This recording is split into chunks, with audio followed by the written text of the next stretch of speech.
I'm an historian, an infiltrated octagon. In this video, I will transmit to you all who exactly is America's, England's, Australia's, and Canada's enemy, what his name is, and from where they rule. So I would recommend both politically left-wing and right-wing minded people to watch this film through to the very end, because here I will reveal your mutual enemy you both have in common.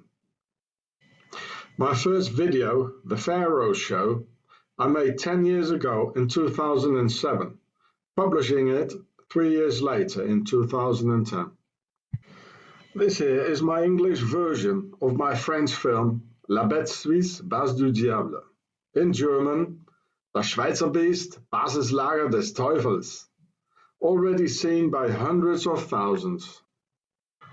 My name is Sean Hross from South Africa, and I'd like to drop a complaint at the state's attorney of any state against the Swiss state and the entire Swiss people for the financing and organization of World War II, for the responsibility for the genocides on the Jews, the Gypsies, and the Russians, and ordered by the Octagon secret society from Switzerland. A complaint for the hidden and camouflaged anti-Semitism of the Swiss state, complaint for the financing of the terrorist attacks in America, London, Canada, and Australia, all of them ordered by the Swiss Al-Taqwa Bank. And a complaint against the Swiss state for financing and organizing the left-wing terrorism in Germany by the Rote Armee Fraktion, the RAF, and Baader-Meinhof group attacking US Army barracks, US institutions in Germany, and even US discos, leaving many US citizens dead, all from behind the screens organized by the Swiss Octagon and their sleeper agent Erich Honecker, the head of the German Stasi, who came from the Swiss Palatines or Swiss Saar in Germany. It is known now and how the Swiss and the Stasi trained, financed and furnished weapons to the German left-wing terrorists in order to attack US and Israeli targets, all orchestrated from the motherland in the Alps.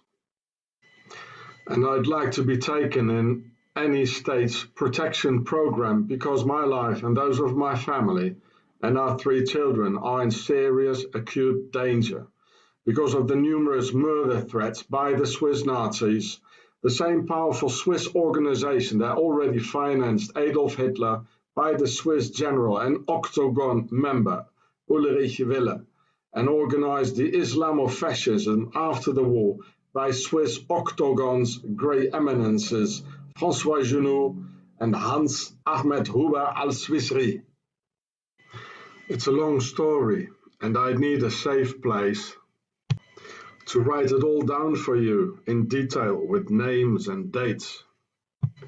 This, what I've already started on my YouTube channels Gjure and Chatsafrats, and for which the Swiss Nazis kidnapped me on July the 16th, 2015, against a ransom of 20,000 Swiss francs, because of my YouTube videos in which I've tried to warn the US, Britain, Canada, and Australia for coming terrorist attacks, and in which the Swiss were very successful to silence me up through the Rapt.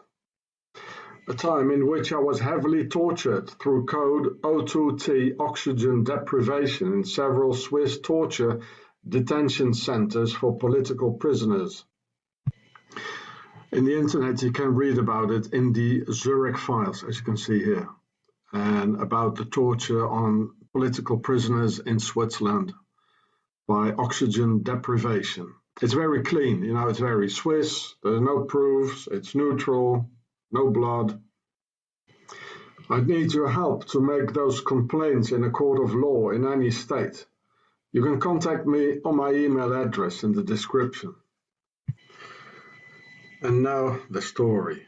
I was there years ago when Swiss industrials discussed the US future and those of Britain, Canada, and Australia, when Swiss Octagon of the Nazi Templars and sole victor of the Second World War, decided false flag terrorist attacks in Paris, London and Berlin, where Paris is still called per Isis, by its members, meaning the House of Isis, like in a royal house or royal lineage of the widow.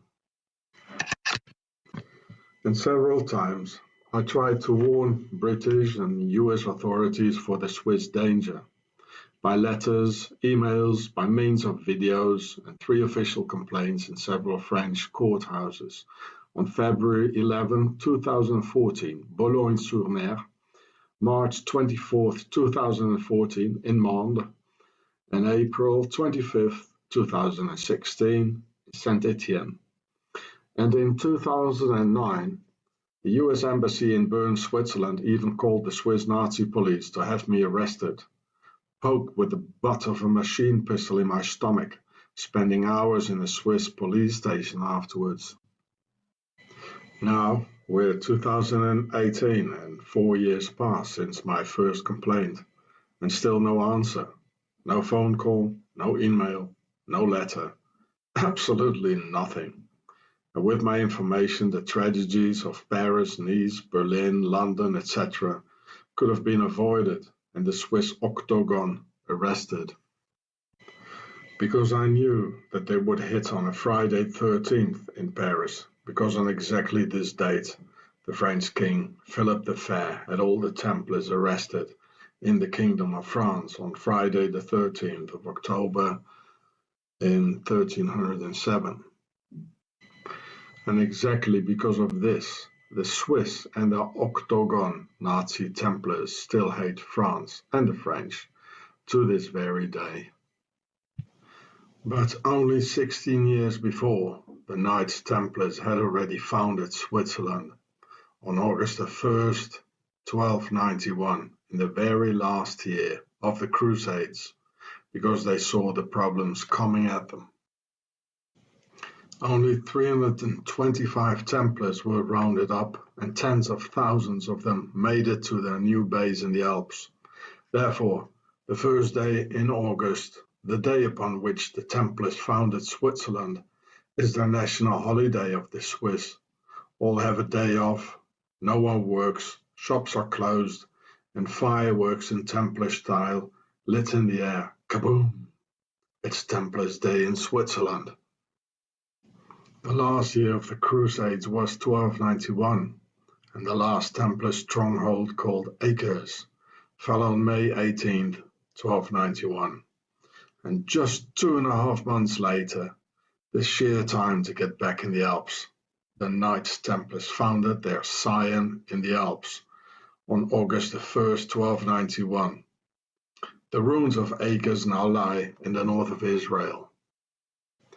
And when looking at the Swiss flag, one can see it has the very same red and white Templars colors. A simplified Templars cross on the only flag in the world that is a square with 4 equal lengths. This is the cross of the Hospitallers, like a Swiss white cross on a red underground, because when the Templars went underground in 1291, all of a sudden the Hospitallers simultaneously popped up again to control the vast Templars' properties and wealth, thus the Swiss cross. So before and at the beginning of the Crusades, the Hospitallers were there, who went over into the military Templars during the Crusades to become the business-minded Hospitallers again after the Crusades. Still the same ones, merely changing jackets and inversing crosses and collars. So the pre-Crusade Hospitallers are in fact the predecessors of the Red Cross. The Red Cross is supposed to heal, but it is in fact a corrupted Swiss spy organization bearing the Red Cross of the Templars, just switching colors throughout history. Therefore, on the famous Swiss army knife, one can witness a real coat of arms of the Knights Templars, and why in fact those 2 colors, red and white, on the Swiss Templars flag. What's the deeper meaning behind that? The pharaohs of ancient Egypt had two kingdoms.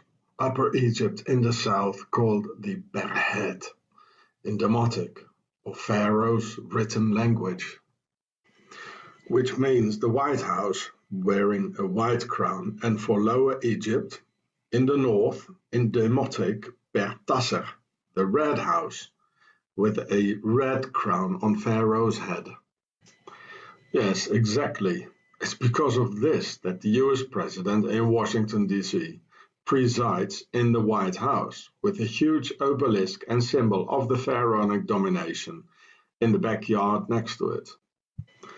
Accordingly, the white pharaonic house were the heretic pharaohs of the New World Order, and the red pharaonic house the original Old World Order of the pharaonic primogenitura. Equally, the Demotic per for house also forms the etymology for Paris, in the old pharaonic form per Isis, used for the house of Isis, which is not a house to live in, nor the big pyramid, as mainstream historians were taught at the university. No, it's a royal house or royal lineage, just like the pharaonic per-a, from which the etymology for the very word pharaoh derived from, meaning the big house, which once more is not the pyramid taught by the mainstream history school, but the worldwide grand royal house and global web of pharaohs' bloodlines. And because the real aim of the Crusades were the pyramids of Egypt, out of which the Knights Templars got their Templars' treasure, being them the notorious grave robbers, and therefore the name Freemason.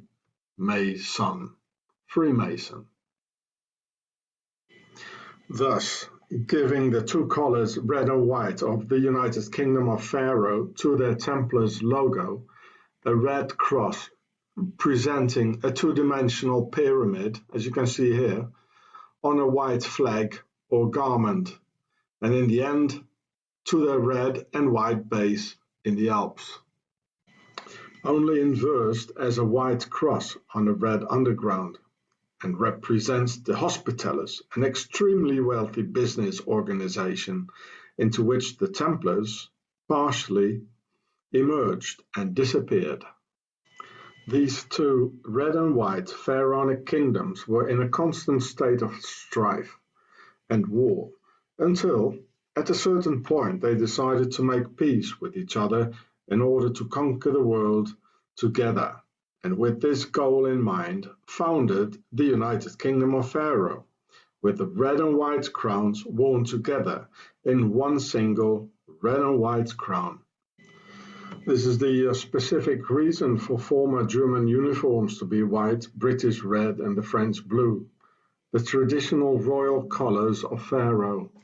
And because the Templars are true descendants of the pharaohs, which I will explain more later on, arrived back from the Crusades in Europe, they said, "This here will be our neutral base, which will never be involved in any wars, so we can keep all our valuables and all our gold, money and documents in safety." Where all the NGOs and instruments of global rule of the new pharaonic system will be, like the Red Cross, the United Nations, the World Trade Organization, the Olympic Games, the OMS for the doctors, and even the FIFA and UEFA for soccer, football, all highly corrupted by Swissy, the International Ice Hockey Federation, etc. You name it, it's all there. Neutral Switzerland, not for us the people. Not neutral for us, but only for our pharaonic masters, feudal aristocratic lords who always keep their peace talks between warring nations by their, as presidents, camouflage feudal lords in Geneva, the diplomatic capital of the world, and their own base, there where this horrible CERN lays. This pharaonic world elite also sends their offspring to some rich boarding school in the motherland, their base, like in Montreux, Gstaad, Lausanne, etc. Even Dr. Mengele did so. There was also a third crown of Pharaoh, the blue war crown, and they're all for pharaohs warring colonial and imperialist nations have these three pharaonic colors of the three crowns in their flags: blue, white, and red, like France, England, UK, the Netherlands, America, USA, and Russia. Red and white, the United Kingdom of Pharaoh, and original colors of the flags of England and France, and blue for war, surely because Pharaoh's nobility has blue blood. Like the blue helmets of Pharaoh's New World Order United Nations for the war, para bellum, like Pharaoh's blue war crown, and afterwards in the same Geneva as the UN, the Geneva peace talks in Pharaoh's red and white neutral base. Templars actually were no monks who defended fine Christian valors against these horrible Muslims in Jerusalem, but Templars were aristocracy's noblemen, every single one of them. Pharaoh's European nobility has this typical harsh law of succession amongst each other, according to which only the firstborn son or primogenitor has the sole right or divine right to it all: the castle, the power, the land, and the first right jus prime noctis on all women in the area to rape the European women on the first night of their marriage. And for the second, third, fourth sons, there was nothing at all. That's why there were perpetual fights at the court for the succession, and even two poor second, third, fourth sons aristocrats, they even had to share one horse. There were conspiracies, poisonings, or a dagger in the back in some murky corner of the castle. So for these sons, second, third, fourth born, the nobility's tradition foresaw the refusal sometimes rather hide in a monastery. And in the Middle Ages there were only three things: the castle, the church, and the people. And a nobleman most certainly does not mingle among the commoners, because there you have to work up to your neck into the cowshit every day. And a nobleman does not work. At a certain moment, there were so many aristocratic descendants without power, without money, nor a castle, living in monasteries and temple of God. They started to call themselves Templars, and created their logo of two poor aristocrats without a kingdom, even sharing one single horse, and selling it to the people as to brave monk warriors in the service of Christ, vowing total poverty and obedience to Christ, saying amongst themselves, "We also are aristocratic descendants of Pharaoh, and we want our own kingdom. But for a kingdom you need money." So for the military backup, they told those stupid Europeans that out there in Jerusalem a certain Jesus lives with his grandmother and needs to be saved from the Saracens. If not, God would smite all with fire from hell, provoking the end of the world. Just like 1,000 years later, Saddam Hussein would have had weapons of mass destruction, threatening the entire world and humanity as a whole. It came out in the end, all lies by Colin Powell and his pals. Same technique, same tactics, same liars. During the Crusades, Jerusalem was just the gateway to the real goal, the pyramids of Egypt. Just as the Templars do not owe their name from Solomon's temple in Jerusalem. A symbol for the Jews who even today still bang their heads against the walls of King Solomon's temple to honor this aristocratic ruler, not of Jewish but pharaonic descent. Religious dogmatism without understanding leads to wall bangers, and where we probably have the word Bible bangers from. And at this same place, the Crusaders, under Templar command, the latter, so the Templars, of same pharaonic origin, just as the not very Jew King Solomon. In the year 1099, during the First Crusade, on the same day, July 14th, of the French national holiday, remembering the French Revolution and beginning of the French New World Order, these Crusaders were ordered to commit a gruesome massacre commanded by the Knights Templars on Jews, Muslims, and even Christians. Just as the Swiss Nazi Templars repeated this during the Nazi era. The real goal of the Crusades was Egypt and the treasures of their ancestors in the pyramids, which became the notorious Templars' treasure, which they took to their imperium in the Alps, with which they founded the Swiss banks. As a matter of fact, history teaches us that the Templars were the banks of Europe in the Middle Ages.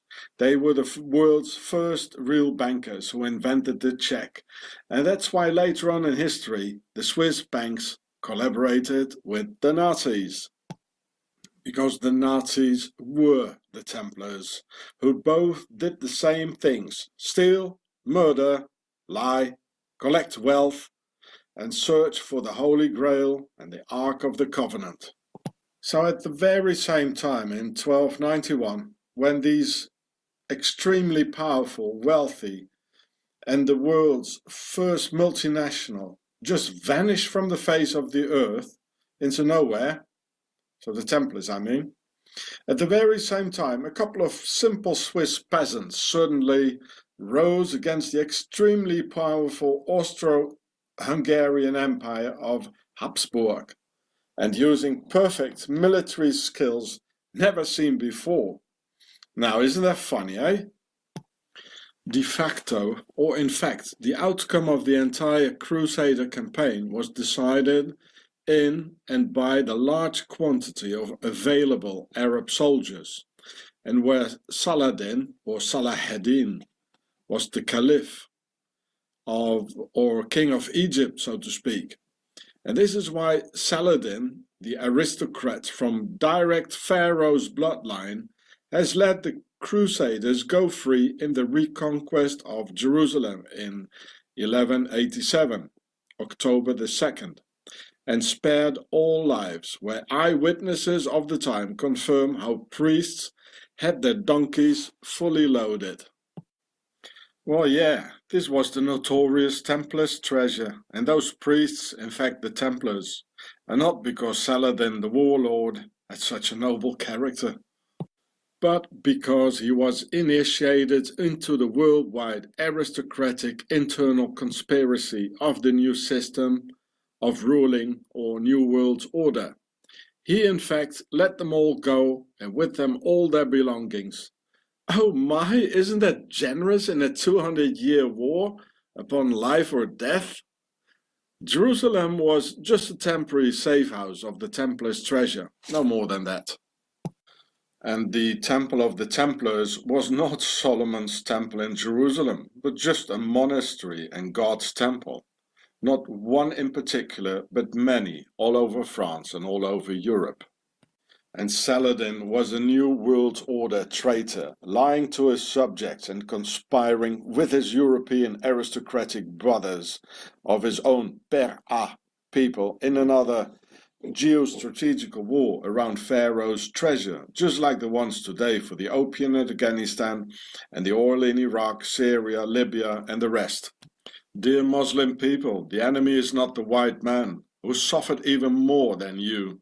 2,000 years of war by this aristocracy, Caesar's genocide on the European peoples, massacres by the Romans, king torturing the white men and raping white women, 2 devastating world wars leaving millions of white men, women and their children dead, all by the hand of Pharaoh, the enemy within.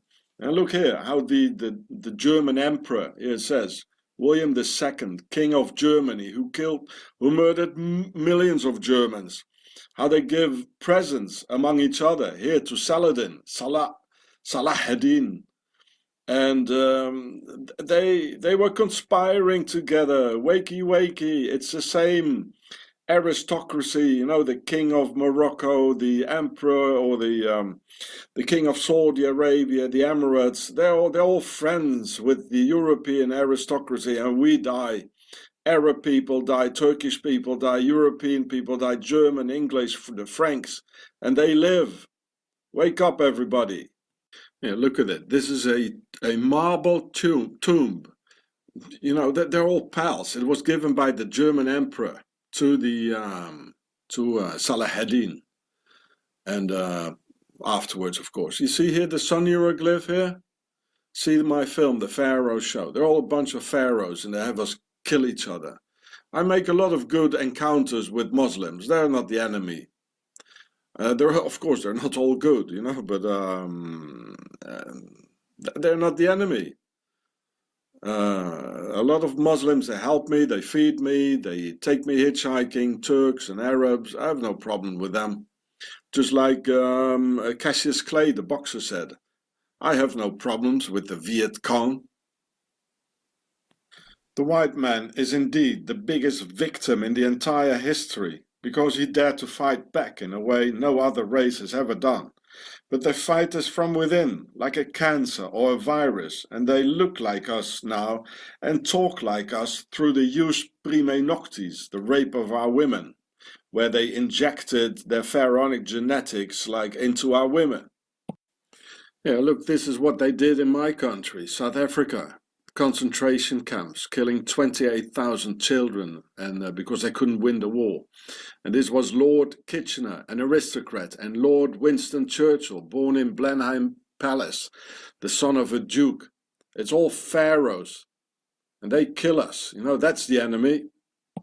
They're on all key positions, like the police is a foreign occupying army pretending to be from our ranks, which they are not, and they gather and conspire against us in their secret societies. In 1291, after the Crusades, the Templars' treasure, the Knights Templars and the aristocracy all made it safely back to Europe, while the ordinary Crusader foot soldiers like the Franks, the English and other Germanic warriors were as usually betrayed by their leaders and all perished in the desert sand. And at the same time, back in Europe, the women stood back alone without protection, because the men didn't come back anymore. Then two Swiss inquisitors called Heinrich Kramer from Mulhouse, in those days belonging to Switzerland, and Jacobus Sprenger from Basel in 1486, wrote and published a book called the Malleus Maleficarum, or the Witch's Hammer, in order to burn the remaining good women of Europe at the stakes, the loyal women who refused to collaborate with the lords of evil. They stood defenseless against Swiss mercenaries roaming all over Europe, who later became the Swiss Guard of the Pope's Guard of the Vatican. This is why the burnings of so-called witches took their highest toll near the Swiss border, like in German towns like Bamberg, Würzburg, Nuremberg, all according to plan and meticulously executed like a Swiss watch, and initiated by the Pope's letter of January 20th, 1260, just before the end of the Crusades, in 1291 the founding of their Swiss base, and the Pope ordering to start imprisoning and torturing European women who didn't want to collaborate with the masters, while their men were sent into the desert sand without water to make sure they wouldn't make it back to Europe to defend their women and save them from the stakes of the Swiss Inquisition. As the Spanish, they never burned any women. Same technique repeated by Napoleon and Hitler to send French and German soldiers into the Russian winter without warm clothes and without sufficient food supply, to make sure they wouldn't come back, creating either sand mummies during the Crusades or show mummies, snow mummies in the Second World War or by Napoleon. And when the Templars of Pharaonic origin came into Switzerland, they were talking French and called the place Suisse, for Sœurs d'Isis, the sisters of Isis. Also because traditionally French has always been and still is the language of the entire European nobility, even in Germany, Poland, England, Russia, the Netherlands, everywhere. This is why later on French became the diplomatic language, with the diplomatic center, Geneva of course, their motherland. The pharaohs of ancient Egypt have never disappeared, and their actual base is Switzerland, nice and central in the middle of it all, on the water tab and money tab of Europe, and where they talk 4 different languages for bringing havoc to Europe in 4 wind directions. Those who speak German to the north and infiltrate the Germans, French into France in the west, Italian into Italy south, and Rheto-Romanic to the east. Oh, very smart indeed. Well, the Templars were the first multinationals in history, and this is the result. Their base in the Alps stretching out in all directions, being the cause of the CIA and NATO's compass showing north, west, south and east. As Switzerland operates in all directions, linguistically, financially, militarily, you name it. And they're all Templar organizations, you know, the NATO and the Central Intelligence, the first director, and all these directors. There was Swiss, Alan Dulles, Templar stuff. So CIA, NATO, they're all Octagon Templar organization from Switzerland. In the Bible, the Quran and the Torah, it says that Pharaoh and his army drowned and disappeared in the sea. But hey guys, that doesn't mean they all disappeared. There was only one you're talking about. But they had sons, daughters, cousins and uncles. What about them, silly? And what about all the other pharaohs we know? We know there were more than one. There was Akhenaton, Ramses the Great, Tutankhamun, Cleopatra and hundreds more. What about them bunch then? Okay, let me explain it to you. Of course the sea didn't just open up just like that and swallows them like a predator. It's a metaphor, as these books are full of. In the Bible, the sea is symbolic for the sea of peoples. So Pharaoh disappeared into the sea of peoples. They are amongst us and so mixed with us that we cannot even recognize them anymore. And neither can they. That's why they need secret handshakes and secret symbols to recognize each other, and secret societies to get to know each other. And this is why more than 50% of the Europeans carry the pharaonic DNA in their blood, which has been discovered around 2009. In Switzerland, that's more than 90%. But of course, the prostitutes of the mainstream media, they turned it the other way around. And they say that here in the newspaper, that the pharaohs, they come from Europe. But no, they injected their pharaonic genetics into our women. I will explain it to you. And when the pharaohs came to Europe, they built castles everywhere to conquer Europe and the Europeans. So they became the aristocracy with their blue blood and blue for the war. Because of them, we have wars without end throughout history. Remind you, there are no castles in Europe before the year 1000, and there are no European kings from us, the white people.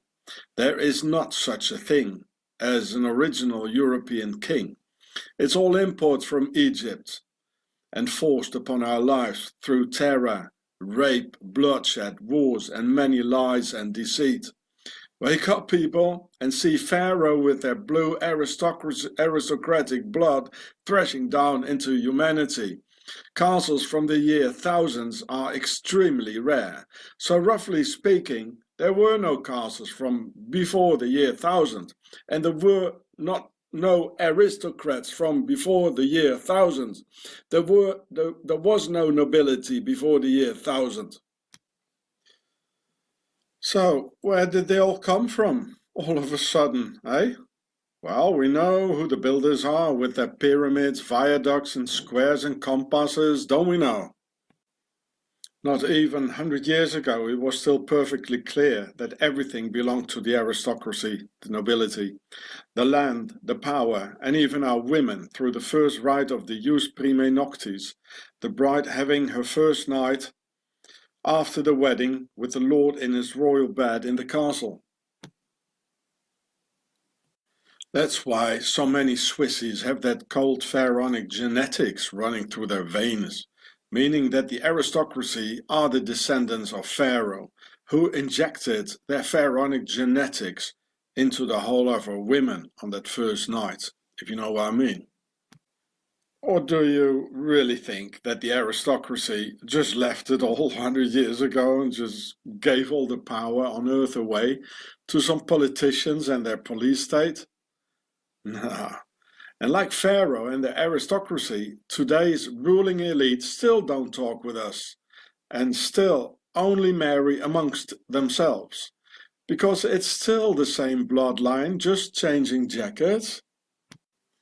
And because there were too many uprisings, especially in Russia and France, the aristocracy decided to entirely rule through secret Freemason lodges. Yes, affirmative. All today's politicians are both Freemasons and aristocrats and descendants of Pharaoh. It's because of that Freemasons worship these cult objects of their ancestors from ancient Egypt, like obelisks, pyramids, the all-seeing eye, Horus, etc., the entire ancestral tradition.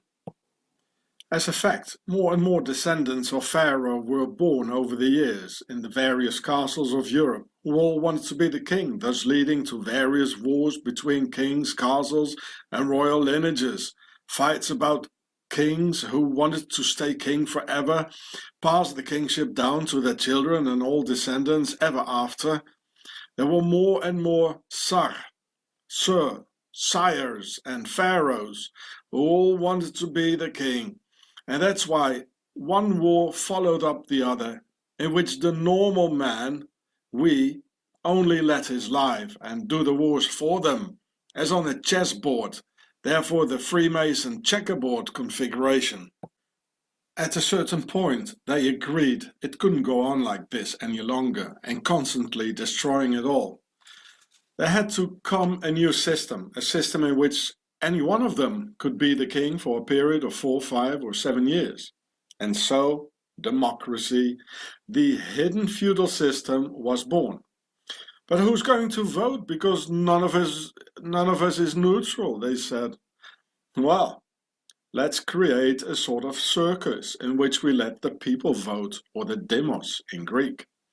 The people will vote in a sort of rotating dictatorship in which all the political candidates are pure Tsar and pharaonic nobility, who in fact, when voted for, radiate this air of personal happiness, because they just got elected to be the king and pharaoh for a period of 4 years. Democracy is their cynical word, meaning that the people rules.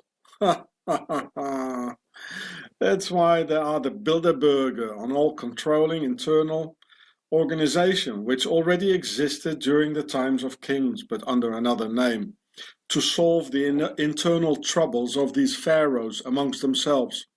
Problems like succession and world domination. The latter they call, with a euphemist expression, globalization, a soft expression for world domination in pharaonic, equally representing this new system called the New World Order, executed through Freemasonry, through which any of them can become the king for a period of 4, 5, or 7 years. But who's gonna vote? A member asked. Oh, let's have the people vote, another said, because they're so dumb and stupid and will never understand anything. And at the same time, we make them think that the people are ruling. Like that we keep them happy, satisfied and peaceful. But in fact, democracy is not for and by the people, but for our rulers, so they can be elected democratically. And as soon as they're elected, they'll do what they please anyway. So there is no self-government by the people, and there never has been any either. And so democracy was born out of the aristocracy, a new feudal system with a thin layer of gentlemen's camouflage, altogether ruling from a thing they've cynically called parliament, etymologically from the French parlement, from parler et mentir, to talk and to lie. It's all straight in our faces, parlement. And Switzerland is the oldest New World Order democracy in the world. So let's get to the bottom of it. If there is a New World Order, then logically there should have been a predecessor called the Old World Order. Otherwise there wouldn't be a new one, right? So what is this Old World Order then? Well, it's the old feudal system of kings, queens, princes and princesses, following the system of the firstborn or primogeniture. And out of the Templars with their Swiss base were born Freemasonry and their New World Order, consequently to solve their internal wars of the Old World Order, like the persecutions of the Templars by the French king Philip the Fair, who refused to surrender his reign and throne to the new system called New World Order, also entitling second, third and fourth sons to power. This is why the Templars of the New World Order and their Swiss mercenaries were in La Bastille in Paris, where they tortured French citizens and terrorized the French people through hunger, inflicting famine and persecution to provoke the revolution, so the people would rise against the monarch to finish off the Old World Order.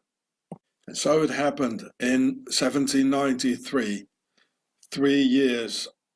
4 years after the French Revolution, when the French King Louis XVI lost his head, and the Queen too, 2 heads in the basket. The same happened in Russia barely 100 years later with the Tsar family. Same technique applied.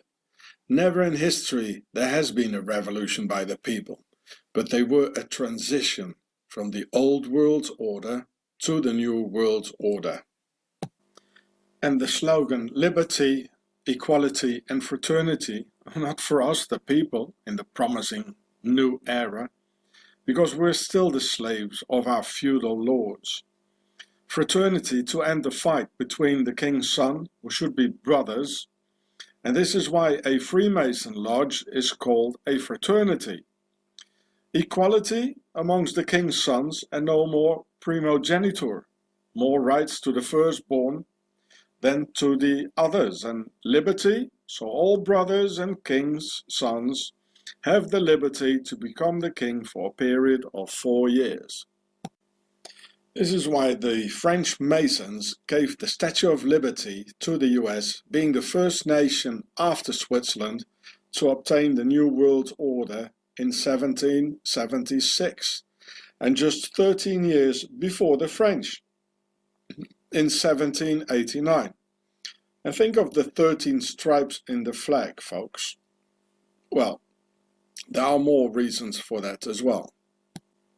The Old World Order is what is called a vertical rule, where the king or pharaoh decides straight down to the people and the very lowest on the ladder, whereas the New World Order is a horizontal rule, in which they all rule together in a parliament, the Congress, the Senate, and this is for instance why Mr. Trump cannot just do what he wants, because there still is the state, the Senate and Congress to favor his actions, and this is why Trump will never be able to fulfill all his empty promises, which he never even intended to fulfill anyway. This is how the New World Order horizontal rule functions. And this is why the Swiss flag has a vertical line cut in half by a horizontal line in transparent white on a blood red underground. It's the symbol of the New World Order, if you like. The New World Order is Freemason horizontal rule, a new system of the kings, who have the logo of the pyramid, which is the square and compass, because the square is at 90 degrees, with which you can make a square or base of a pyramid, which stands for the number 4, as there are 4 corners or 4 lines in a square. So here you can see, this one here is the square and it stands at 90 degrees. So with 90 degrees you can make, like here, the base of the pyramid, which has 1, 2, 3, 4 corners or 4. So it stands for the number 4, the square. The compass stands at 60 degrees, with which you can make a triangle or side of a pyramid, having 3 times 60 degrees corners and 3 lines, so representing the number 3. You see, here is the compass. It stands at 60 degrees, almost the same as here, this here.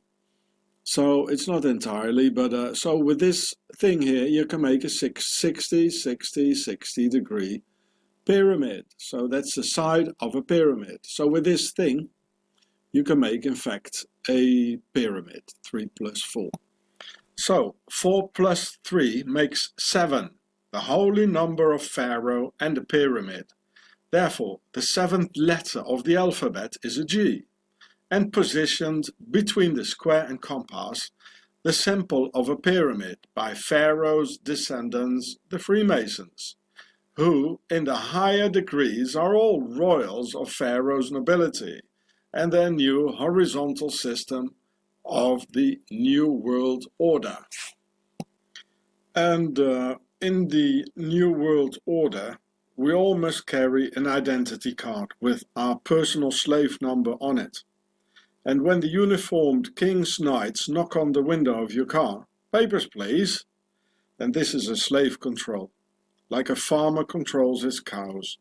And if you refuse, they'll take you out of circulation, as they say it. The name America is fully pharaonic, as I've explained to you in my film The Pharaoh Show 8 years ago. A good name for a New World Order nation. So the Americans thought to abolish the rule of the British monarchy, royals, old world order. In fact, they just got a new system in return, the New World Order horizontal rule. A, it means big or pregnant. Me, mer or meru is the word for a pyramid. Ri, the sun, like the sun god, Re or Ra or Amun-Ra. And Ka is the soul when alive. All in Demotic, the written language of Pharaoh. Read from right to left, it means the reincarnation, A, of the big pyramid, Me, will take place where our souls, Ka, will live under the sun, Ri, America, America. And there she is, the reincarnation of the big pyramid on the dollar. It's been said that Amerigo Vespucci discovered America. But you don't call a street, land or town after one's first name, do you know? Logically, it should be the United States of Vespucci and the Vespuccians. But it isn't the case, so they lie, as always. So I filmed the Novus Ordo Seclorum here in France, in Normandy, at the beaches of Omaha Beach. So we all died for the New World Order. Initially, in these Freemason lodges, they said in Latin that a chicken is not a bird and a woman no human, because they're all fraternities, being the essence of a fraternity. And why fraternities? Because they were the sons of the kings. And through the jus prime noctis, when they raped their women, they made an alliance with many women. So that's why we got here. But they, of course, these pharaohs, they don't give the same power to our women. The French king never understood why until his head rolled into the basket, because they lied to him, telling him that the people were happy, had enough to eat, and were dancing in the streets. It was a conspiracy where he never could have gotten out. And because of it all, and this fine liberty, we all have to carry an ID with a personal slave number on it. And if the king's knights in their shiny uniforms of the New World Order knock on the window of your car and order you to show it, you have no other option than doing so. Because it's a slave control. Just as a farmer checks out his cows. And you see, the man, he's incredibly enslaved. He can't see, he can't move. And the women is outside. Why? Because they have an alliance with the masters. They want to have the power, and they gave him the power. Because the evil one, he knows that a woman can't see the danger. She's like a little bird, you know, that needs twigs for the nest. That's why it shows the child as well. This guy must have been a Freemason, and one of them, a pharaoh, the one who painted it here, because he knows it. And this is actually the story of Adam and Eve. And she has an alliance with the snake. Yeah, watch this film of mine on the same channel here about the snake and our masters here. This is the alliance the women have. This is the story of Adam and Eve, and it couldn't be written otherwise in the Bible. You know, it has to be written symbolically. But people don't understand it. And here you can see why the snake. These are our masters, the snake. And also Jesus, he's from a line of pharaohs. He's from the house of David, the kings, the aristocracy, the nobility, who are pharaohs. And he didn't like it, you know, like Lady Diana or John F. Kennedy, so they stand up. And also didn't have any choice because her own clan didn't want her anymore, so she had to choose us. And this is the snake. This is Adam and Eve. This is what the story is about. I guess these ones here won't make that alliance with the pharaohs, and they will stay loyal to their husbands.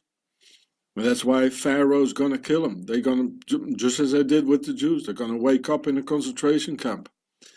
And to my opinion, well, it's not my culture. I'm not a Muslim.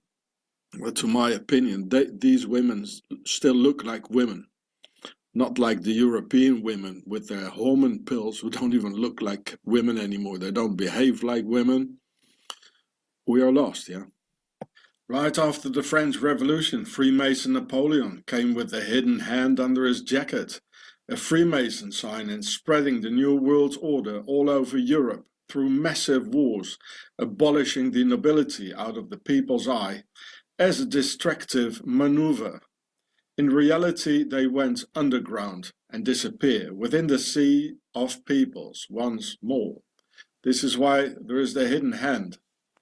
They hide everything and they disappear.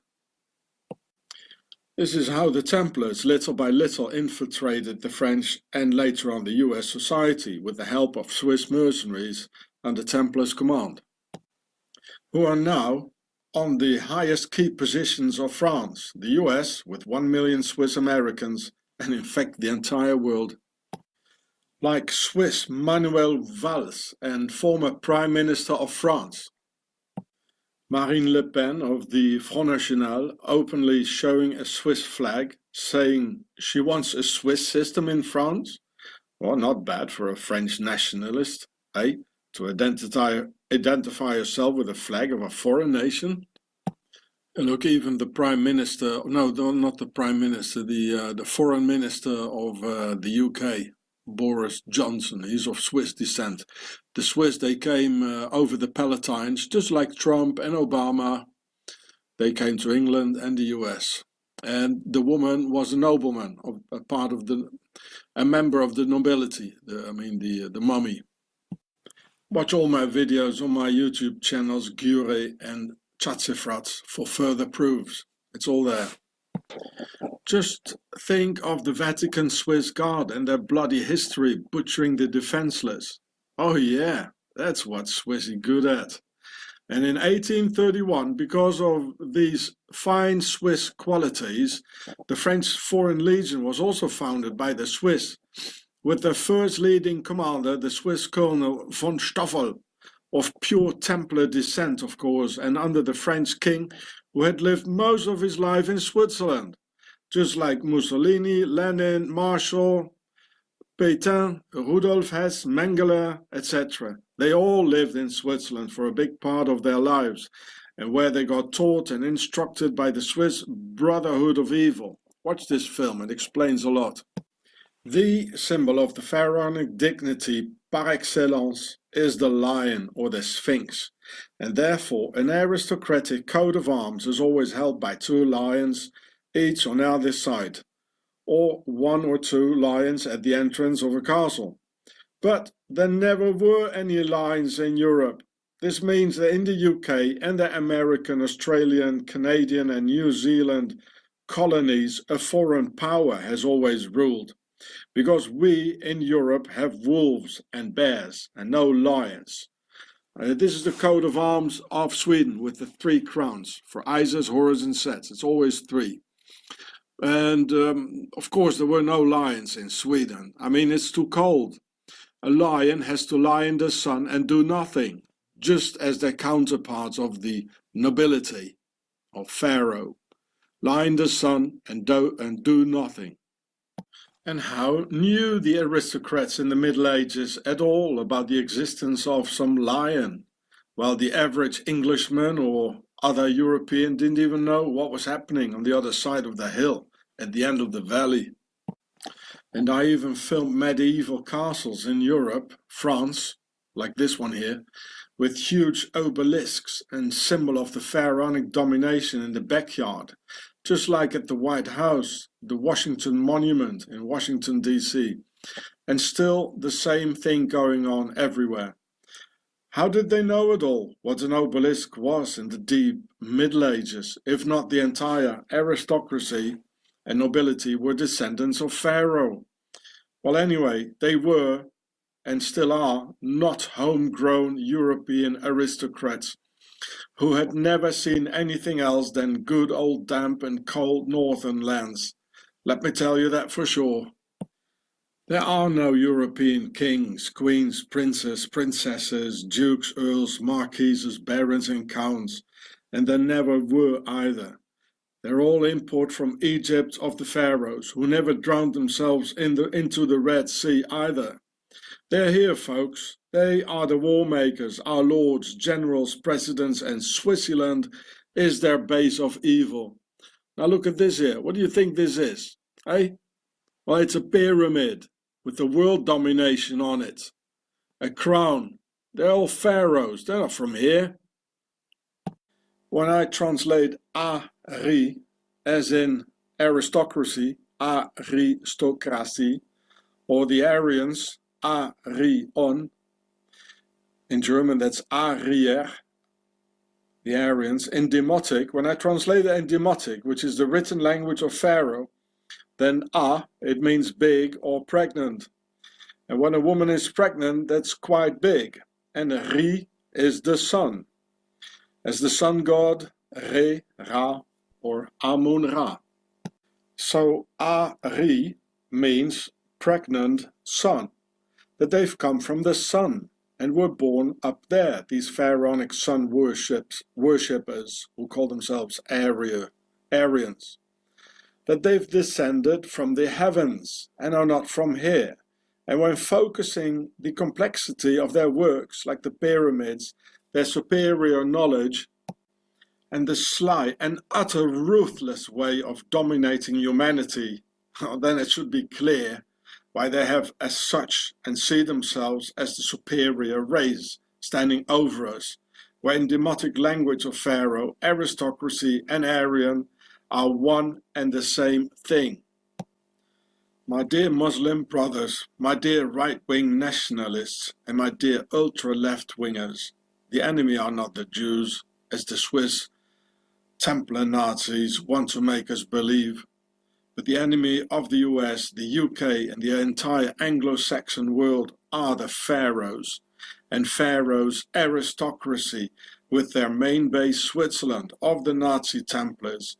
It is Pharaoh, the evil of and scourge of humanity, testified in the Quran, in the Bible, and in the Torah, as the incarnation of evil, and abundantly written about. And Pharaoh will put Europe's Muslims into very high-tech concentration camps, just as the Swiss did with the Jews during World War II. Just watch the history of Europe for yourselves and who always ruled. There was always these blokes in their castles with knights, dungeons and torture chambers. Did you see any Jews then? Who sort of like those in Jerusalem were banging their heads on the walls of some European castles, as they preferably follow this tradition in their spare time during the weekend? No, not really, did we? Now let's have a closer look at this, and at this Sarkozy geezer, former president of France, who is a Jew from his mother's side, by his mother André Mallat, a Greek Jewess. Okay, clear case after the Judaic laws, mother Jew, real Jew boy. But it's not as simple as that, because Sarkozy is also a real aristocrat from his father's side, and even descending from a bloodline of true Hungarian kings, with a real Sarkozy family royal coat of arms held by 2 lions on each side and all that. Now, what then is he supposed to be first? A Jew or an aristocrat? Well, an aristocrat before all, of course. And Jews also have kings, like King David or King Solomon, just like us. It would be the same as asking Prince Charles of Windsor-Gotha-Coburg if he's English or an aristocrat first. Of course, he would eloquently avoid the question and just think by himself, "Oh, these awkward questions are getting more and more stupid by the day. English, that's the commoners, isn't it? Oh, they play football, or how do they call it again in the colonies? As indeed soccer. Not so far away. No, that's sport I meant, not the colony." And so it is for Sarkozy. He's first an aristocrat of royal Pharaoh, and long time after that a Jew, and even more time after that a Frenchman, without a single drop of French blood. And that's why Sarkozy has the Sar part in his name. First of all, that's an abbreviation for Son Altesse Royale, SAR, meaning His Royal Highness, and which is the official title of Prince Charles, the Duke Henri of Luxembourg, etc. Sar. Here you see too, Sar, le Prince Royal, the Royal Prince. Thus calling themselves, because in the demotic language of Pharaoh, Sar means a king, as in a sarcophagus, a box to put the king in when he's dead, the king box, so to speak. Or as in Caesar, the king of Rome, where etymologically the German word Kaiser for an emperor is from. Furthermore, the Tsar or Tsar from Russia, Nebuchadnezzar, the king of Babylon, the British royal family Windsor, original Tsar, or you pronounce it Windsor, and Sarkozy, the king of France, for 7 or 5 years, because 7 is the number of the pyramid. Oh, he looks a bit like Mr. Putin, doesn't he? Those are all Tsars, or pharaoh kings, from which also derive the words sire, or sir, yes sir, no sir, like in Sir Winston Churchill, who was born in Blenheim Palace, his father a duke, all from Tsar. This is why in posh upper-class British the word sir has to be pronounced sar, and not sir, yes sir, to show one's solid origins. Without exception, this global elite put their money, or rather our money in fact, their tax evasion, in their red and white United Kingdom of Pharaoh, Switzerland. Like 80 billion French euros every year, 100 billion German euros annually, or 450 billion US dollars that annually end up in Switzerland.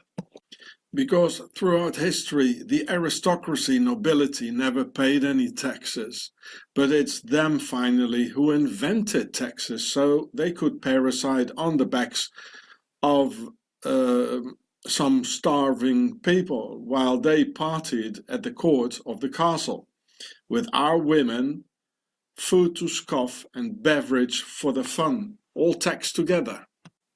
And all that continues to this very day, made possible through their base of the world's financial elite in the Alps. And when in October 2010 the young Austrian Wolfgang Umvogel, whom you see here, wanted to sell Swiss banking CDs to the IRS, US Internal Revenue Service, and to Germany with black lists, names and accounts concerning the elite's tax evasion into their Swiss base, the Swiss Secret Service of the Octagon arrested him, and consequently they suicided the young Austrian. And I mean, he has been suicided in the notorious high security torture detention center of Amtshaus Bern, mostly used for regular unwanted immigrants, asylum seekers with not enough money to afford Switzerland, and for political prisoners like myself. So me, Sean Hross, contacted the biggest Austrian newspaper, the Kronenzeitung, helped them write an article about it, which they published.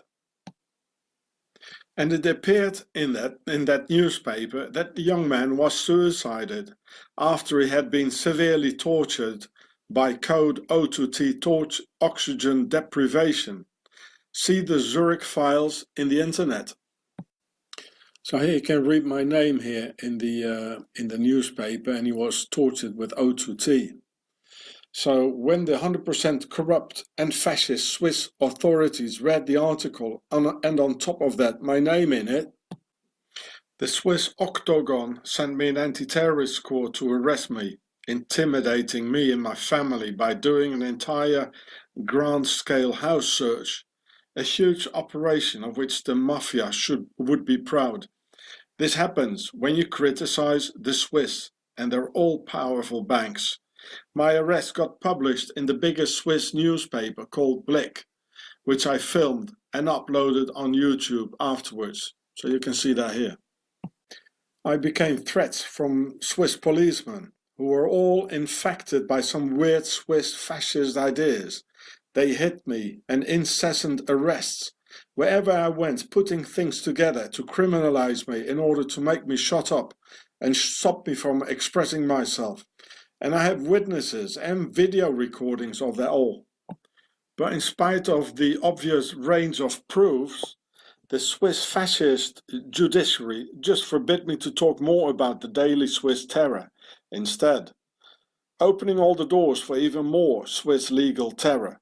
So I refuse to have me silenced up, because all I say is the truth, and you can still see on YouTube how the Swiss Nazi police aggresses me, and how corrupt Swiss cops hit me and threaten my family.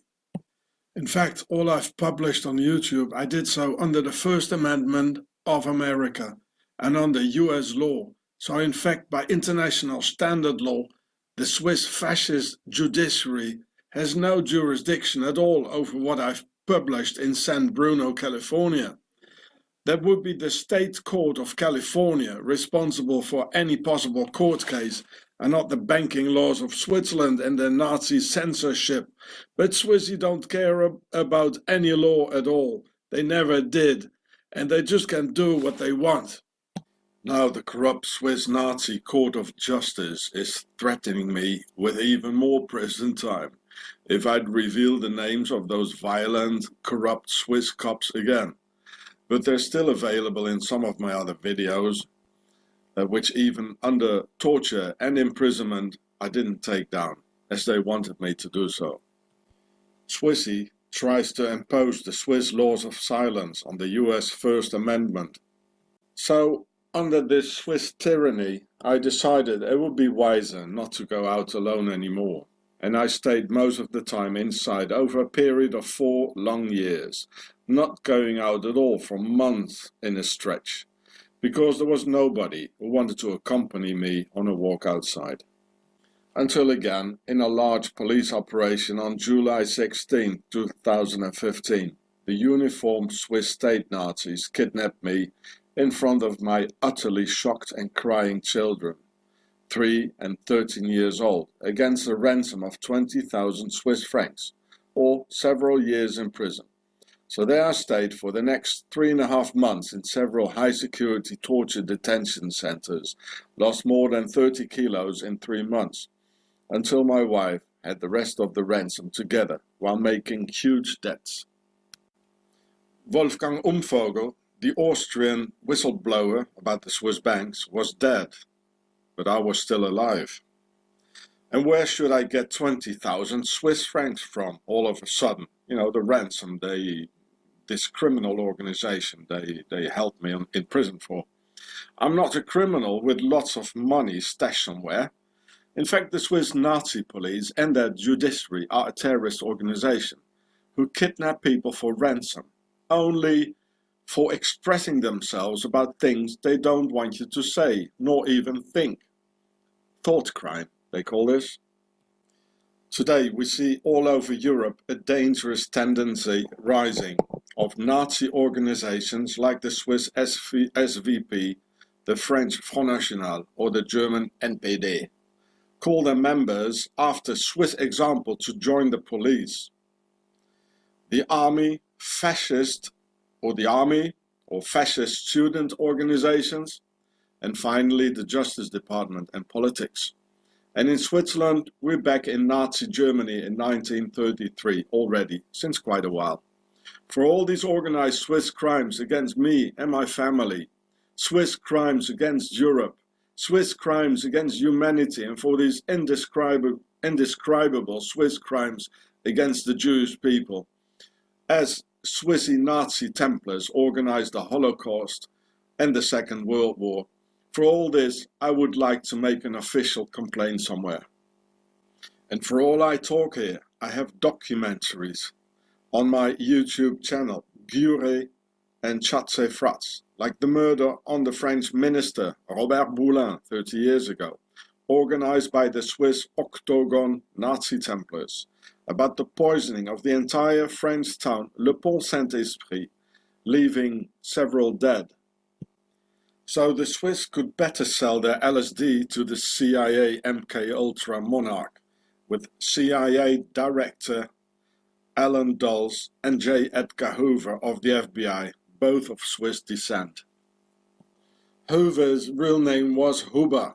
There are currently 1 million Swiss Americans in the US on all key positions. US Presidents Eisenhower, Trump, Barack Obama and Herbert Hoover, real name Huber, just like J. Edgar Hoover, all Swiss. So here's the American Swiss foundations, and there are many, officially here you see by the Swiss state in this article, and there are many, many more articles in the internet where you can, in this article you can read there are 1 million Swiss Americans in the US. And this is official, it's by the Swiss state. You see the Templars logo here. And it starts here with Dear Young Leaders. So they are it's addressed to the Swiss Americans. They are leading America. So this guy is one of the 7 heads of state, like in the Revelations of John, the 7 heads. Switzerland has 7 heads. And they talk about America and Switzerland like sister republics. You remember I told you about the Sisters of Isis? Well, there you go. 1 million Swiss Americans. And there are 600 Swiss companies in the US who create 500,000 jobs. Well, guess who's working there, eh? Swissy? There's a lot more in this article, but I'm not even going to read it all. So there's a lot about Swiss Americans in the internet. You just punch Swiss Americans and there's a lot, this and that. So here there's some Swiss Americans in Wikipedia: Barack Obama, Herbert Hoover, Dwight D. Eisenhower, hey Swissy, J. Edgar Hoover. Well, they're all here. And there are many, many, many, many more. Trump is one of them, eh? So just find it out yourself. You've been taken over. So here's a picture of one of my videos.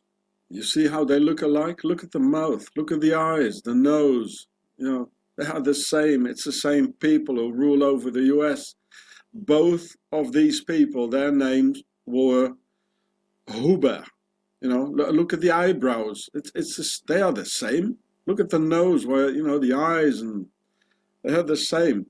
President Herbert Hoover, J. Edgar Hoover, and they were both in office when the Wall Street crash happened, when they stole your money, eh? You understand? So here's part of the title of that film. It's everywhere on websites. And even Obama has Swiss roots from Ried Kerzers, the canton of Bern. Erich Honecker, originally written with double G like Egger, as in Schwarzenegger. This criminal president and head of the Stasi from Eastern Germany, also Swiss, from the Swiss Palatines or Saarländische Schweiz. The Palatines, or the Palatinate, they are in the south of Germany, next to Switzerland, where Trump's ancestors, Obama, Boris Johnson, Honecker, where they all came from, who are actually ethnic Swiss. So here you can read about the Palatinate and the Palatines in southern Germany. And also Donald Trump's ancestors are from the Swiss Palatines, from a town called Kallstadt in Germany, where the Swiss after the 30-year war massively emigrated in empty southern Germany, where from 1618 to 1648 the entire German population vanished, murdered by the notorious Swiss mercenaries under Templar command, with 2/3 of the original German population dead. This time a Swiss genocide on the Germans. And when in 1929 the Swiss Herbert Hoover, real name Huber, became US president, the Swiss, their banks, and all their Swiss US sleeper agents on all key positions, and all their Hubers on all key positions, with their head of the FBI, J. Edgar Hoover, immediately afterwards, a few months later, provoked the American Wall Street crash on the stock exchange to be able to steal all the savings of simple and honest Americans. So, especially for this occasion, it needed a world central bank, and for all the central banks in the world, in order to transfer the theft of the century from the US Central Bank, the Federal Reserve, into Switzerland, to finance Hitler's war industry with that. So, the Swiss founded the BIS, or Bank of International Settlements, in Basel, right at the German border and next to the Basel railway station. Quite practical. So, Hjalmar Schacht, Hitler's banker, 33-degree Freemason and an aristocrat, became its first bank managing director. It was Hitler's banker. Only so, the impossible and incredible rise of the German war industry and its financing can be explained, right after a very bad and very long economical depression, severe economic crisis with food shortage and starvation in Germany. This is what John F. Kennedy meant in his speech against the secret pharaonic Swiss Nazi Templars in the US of April 27th in 1961, which starts as follows. The very word secrecy is repugnant in a free and open society. Its preparations are concealed, not published. Its mistakes are buried, not headlined. Its dissenters are silenced, not praised. No expenditure is questioned, no rumor is printed, no secret is revealed. For we are opposed around the world by a monolithic and ruthless conspiracy that relies on covert means for expanding its sphere of influence, on infiltration instead of invasion, on subversion instead of elections, on intimidation instead of free choice, on guerrillas by night instead of armies by day. Switzerland, 1 million Swiss Americans on all key positions in the US. Soon after this speech, he was dead. Octagon of the Swiss Nazi Templars killed him. At least since 1923, Hitler visited Switzerland, now and then, where the Swiss general Ulrich Wille and branch of the German high aristocracy invited him in Zurich, Switzerland, to finance him, through Rudolf Hess, the second man in the Third Reich, who studied at the ETH Technical University of Zurich. Hess was even born in Alexandria, Egypt. Talking about pharaohs. So here you can see Mr. Hitler in Zurich, Switzerland, with Swiss policemen and Swiss army guys like here and then here. So here on the picture, when Hitler was in Zurich in 1923, you definitely see the guy having a gun in his pocket. And the Swiss policeman here, well, he doesn't care, because they're all into it. And the Swiss of the Octagon Nazi Templars financed the Nazis on condition to murder all the Jews of Europe, once and for all, and to destroy Germany. Because of two main reasons, the Jews should be annihilated and disappear from the face of the earth. First, because they formed a patriarchal society, which the sisters of ISIS and their lesbians hate most. And second, for creating a society within the society, completely isolated and out of control of the still pharaonic nobility. Like 3 million Jews in Poland without speaking Polish, just living in a big kibbutz for themselves. And Pharaoh doesn't like that, having no control and no taxes to pay. This is why the Swiss agent Adolf Hitler wrote in his book Mein Kampf that the Jews had organized the First World War through the notorious and elusive Jewish finance. A stupid Swiss lie by the Swiss bankers of Octagon, because anyone can see that Europe's entire high aristocracy pushed us into that war. Here, the German Emperor William II and grandson of English Queen Victoria is all one big family. They put on a uniform and a helmet with a little obelisk on top and said, "Now there is war, and who refuses gets shot." You see, Templar symbol here, Templar's cross, skull and bones of the Freemasons. Well, you still got any doubt who the Freemasons are? Well, here you see the two pharaohs of Germany and the pharaoh of Austria together. The Emperor Franz Joseph from Austria. He put on a uniform and a helmet. Now there is war.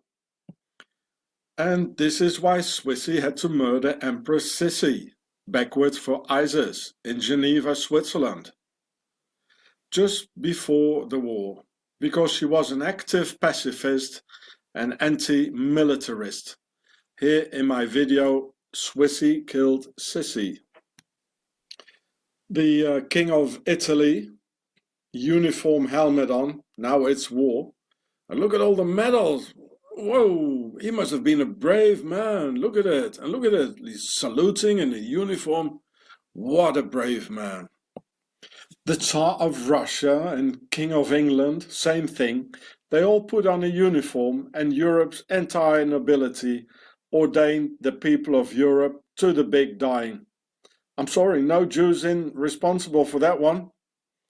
So, you see, the English king, they look the same.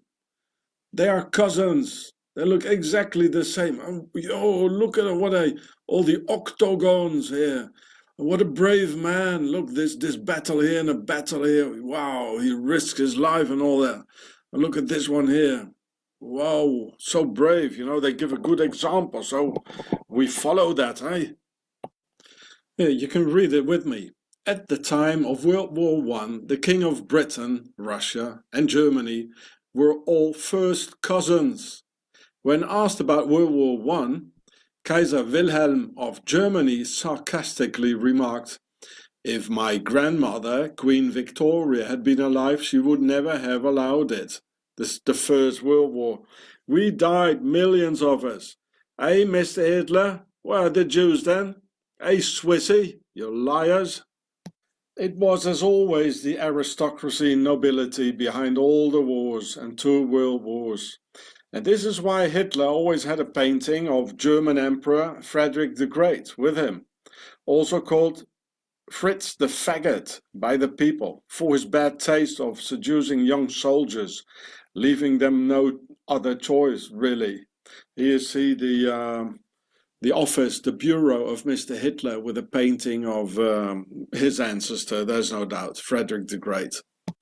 And Hitler was also obsessed with Pharaoh Nefertiti. Well, both his ancestor, of course, as the nobility comes from Pharaoh. As Führer almost sounds like Pharaoh. Führer, Pharaoh. Führer, Pharaoh. And look at the pin he's got on his tie. You know, the wings there, it's from Ma'at. The wings of Ma'at. It's all Pharaoh. Officially, there currently are 100,000 aristocrats in Germany alone, with millions of descendants and half-breeds in all key positions. And look at the bent necks of both of them. It's the same bloodline. They have got bent necks and bent bodies because of the inbreeding. Look how she's looking. You know what she's thinking. Same. Hello, Granny.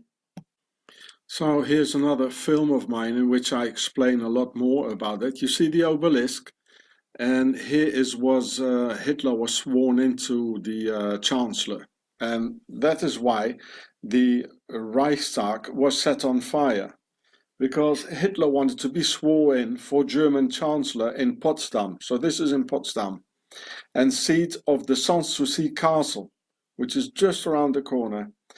And the Sanssouci castle, and here in Potsdam, it's in front of the obelisk and the Garnisons Church, with the coffin of Frederick the Great, Fritz the Faggot.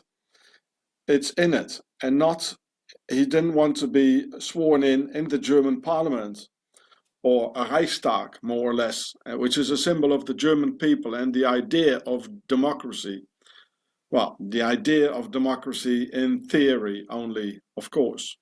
But as they're all aristocrats and nobility and pharaohs, it has to be done next to a castle, so and next to an obelisk. It's full of obelisks there. Potsdam is the seat of the German emperors in Prussia, and this is why they set fire to the Reichstag. There's no other reason.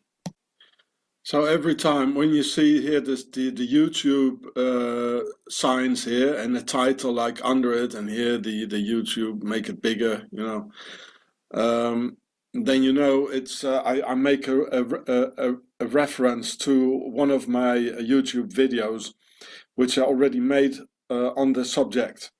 If I wouldn't do it like this, the whole film here would take 10 hours or 20 hours, you know. And so the best thing is, if you see it, just pause it, write down the title, and then look at these videos here afterwards.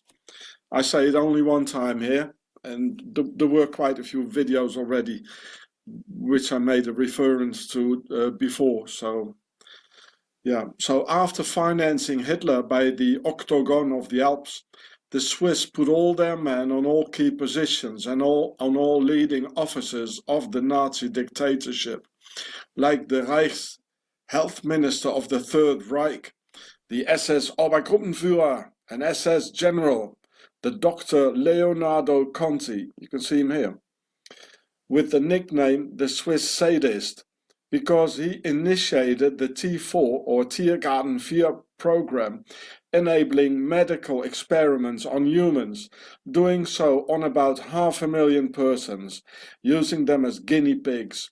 And even the Germans were afraid of him, and he was born in Tessin, Switzerland, like the family of French Prime Minister Manuel Valls from his mother's side. So here's another of my videos on YouTube about Mengele here. So write down the title, and so you can watch it afterwards. It's much more thorough. You have to excuse me because I don't have a home and I have no more time to do it all here. So the Swiss Minister of Health in the Third Reich consequently was the direct superior of the notorious camp doctor of Auschwitz, Dr. Joseph Mengele, who was himself an ethnic Swiss. After the war, protected by the Swiss authorities, who all knew he lived in the Schwimmbadstraße number 9 in Kloten, Zurich, practically near to the biggest airport in Switzerland, for his many travels to South America. And every year Mengele, nicknamed the Angel of Death, went skiing with his son Rolf in a Swiss holiday resort called Angel's Mountain or Engelsberg in the Hotel Engel or Angel, while son Rolf attended the world's richest and most famous boarding school for Pharaoh's elite in Montreux, Switzerland. During his Swiss years, Mengele was directly involved in the forced mass sterilization after the war in Switzerland of 40,000 gypsy women rounded up in the 50s, 60s and 70s, a thing the Nazis called the Gypsy Question. Was in fact Mengele's primary assignment in Auschwitz to experiment on gypsies by sterilizing them with high radiation output of X-rays before getting famous through torturous experiments on twins and small Jewish children. After the war, the police chief commissioner of Bern, Switzerland, Dr. Heinrich Rothmund, gave to all these Swiss and ethnic Swiss Nazi war criminals a Swiss Red Cross pass to go to Argentina, like Mengele, Klaus Barbie, head of the Gestapo in Lyon, France, nicknamed the Butcher of Lyon, who later on worked for the secret police of Bolivia and helped torturing Che Guevara before killing the Cuban revolutionary. Of course, Adolf Eichmann also got a Red Cross pass, and with that tens of thousands of Swiss Nazi Templar war criminals furnished with documents from the motherland in the Alps for the notorious Nazi Red Line into never seen again. The SS Standartenführer, so SS Colonel Karl Jäger, was born in Schaffhausen, Switzerland, and he was the head of the SS Einsatzgruppen, who, like a wave after the first wave of war machinery of the Wehrmacht, army troops and Luftwaffe, Air Force, simply erased the civilian population of Western Russia like a horde of machine-like serial killers. Like a real Swiss banker, Swiss Karl Jäger, he wrote all the numbers down in a to be proud of logbook, the notorious Jäger Report. And his name Jäger literally meaning the hunter, of how they manually liquidated 400,000 Jews in the sand pits, of which 32,000 children, all handwork. 32,000 children manually. Well, only Swissy can do that. In 1941, Switzerland officially financed Operation Barbarossa, the German offensive against Russia, with 1 billion Swiss francs. 1941 value, thus financing officially the genocides against the Jews and the Russians by Switzerland. 1 billion in those days are at least 1 trillion of today's Swiss francs. Therefore, the Swiss still today call Germany the Big Canton. And on February 23rd, 1937, Adolf Hitler guarantees the neutrality of Switzerland. So this article is in WDR, which is a big German broadcast and official. Also, Holocaust trains from Italy to Germany passed through Switzerland, and on February 23rd, 1937, Hitler openly and officially guaranteed the Swiss neutrality to his finances. And the link of this article you can find in this film in the description. Thankfully, to their finances, the Nazis even had a Swiss cross on their tanks in the beginning of the war. And there even might have been full Swiss tank panzer divisions, which Swissy later on managed to hide by camouflaging a Teutonic black cross on top of the Swiss cross, thus getting the military logo of the Wehrmacht, German army, from the Big Canton, and both parts of that logo derive from the Knights Templars, both the Swiss cross as well as the Teutonic cross. For the Nazis to invade Poland instead of Switzerland is like living next to the central bank but rob the snack bar next to it. What Nazis in fact repeated not long time ago when the German NSU, Nationalsozialistischer Untergrund, robbed Turkish and Muslim snack bars and killing the owners with it, using of course Swiss special weapons bought and suppressed in Switzerland. Also widely known how German neo-Nazis undisturbed practiced shooting in Switzerland. So instead of doing something against that all, the Swiss and their ETH Rudolf Hess School in Zurich published an official report for the German authorities in 2018 that foreigners and immigrants are responsible for all the crimes in Germany. Say what? You got it. Swissy just tries to stir up hatred and racism, just like in 1923 when Adolf got invited in Switzerland. And it says in this article, how is it possible that a Swiss institute makes a study about crime of immigrants and of a whole for Germany officially? How is this possible? The sly Swiss still pretend that they had to behave like they did during World War II. They were pushed because they were afraid of the Germans. Can you believe that?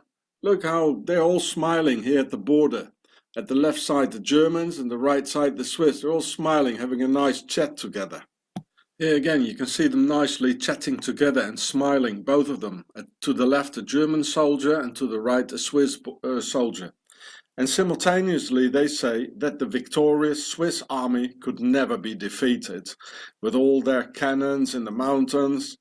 Problem is that only 5% of the Swiss population lives there, and 95% in flat or slightly hilly terrain, easily accessible for armies, and that Swissy only had 50 tanks, whereas the Jerry's 27,000 over the whole war.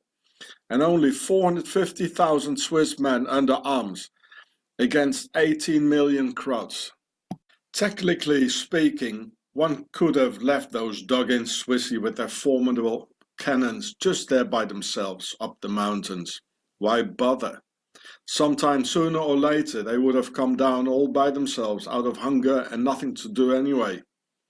Hitler apparently once said, if I want, I can take Switzerland with the Berlin Fire Department. Then there was Hitler's mastermind for genocide and worldwide father of eugenics, the Swiss Dr. Ernst Rudin, born in St.Bila, Switzerland.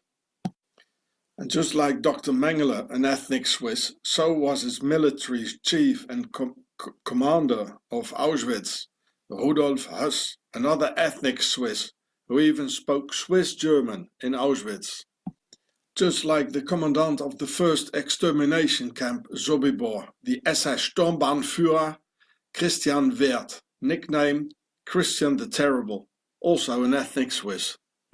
Further ethnic Swiss were Julius Streicher, the publisher of the anti-Semitic magazine Der Stürmer, the Stormtrooper, that just as the French Charlie Hebdo depicts other people, races and religions as animals, as the Swiss SVP Nazi Party performs today in the streets of Switzerland. The head of the SS, Heinrich Himmler, another ethnic Swiss, and there were many, many more on all key positions of the Third Reich. So here you can see Mr. Himmler, he's standing at the Swiss border and he's smiling. I had a good film about him, but Swissy managed to take it off. I can't find it anymore. I'll do it again one day. This is how the Swiss make Nazism legal. This is what Swissy taught the Germans then. And this is what's happening in Switzerland today.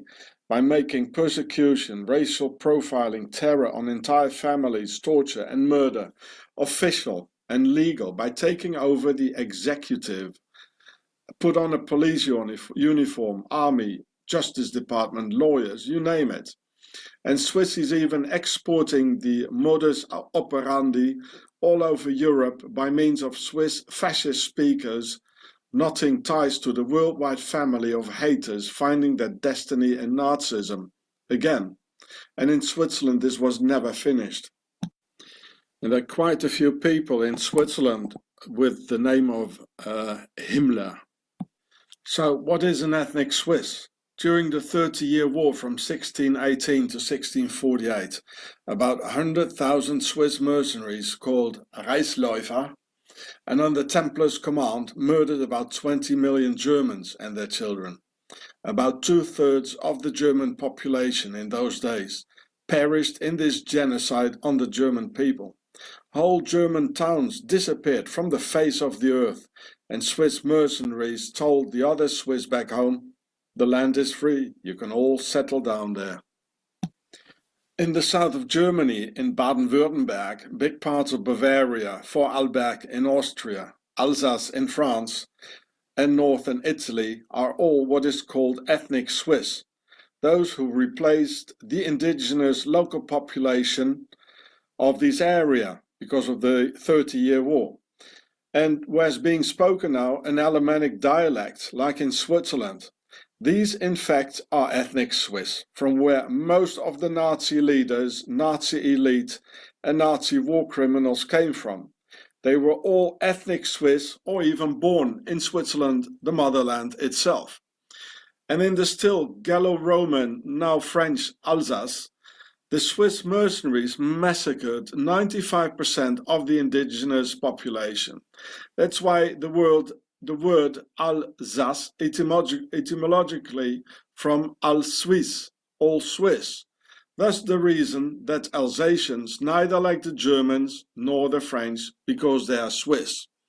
So this is that French part, it's called Alsace. They're all Swiss and they speak Swiss and they think Swiss.